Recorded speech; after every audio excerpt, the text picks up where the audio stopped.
Green Bay soldier was supposed to catch a flight this morning, taking him back to active duty in Iraq. But he intentionally missed it because he says the war is immoral. Adam Arrow has more on the decision he made and the Army's response. Come on.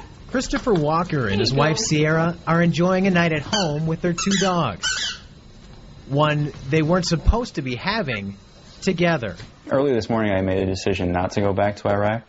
Christopher has been a soldier with the Army since 2002. His current reserve unit has been deployed in Iraq since October. For the past few weeks, though, he's been home on leave. This morning, he was supposed to catch a flight back to Iraq. But he says, after a sleepless night of soul-searching that's been preceded by years of doubt, he missed the flight. And I figured if I were to go back to Iraq and do something again that's contrary to my belief structure, I wouldn't be able to really live with myself. This morning, Christopher sent this email to his superiors, letting them know his position.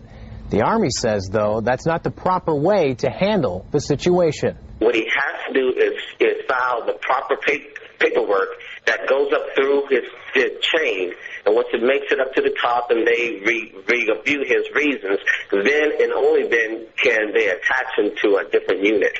Christopher says he's tried that route. I've requested a transfer out of Iraq and a reassignment to a local reserve unit, through the appropriate military channels. I've gone through my chain of command a number of times, and those conversations have always ended poorly. Now the Army says if Christopher doesn't report in 30 days, he'll be considered a deserter, and a warrant will be issued for his arrest. We're hoping that he'll make the wise decision to turn himself in and just go forward to join with this unit.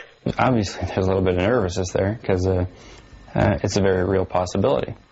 But what are the other consequences on the flip side if I decide to go back to Iraq and do something that's immoral? Christopher says he isn't hiding and will remain at his home waiting for whatever comes next. Adam Arrow, Action 2 News, Green Bay.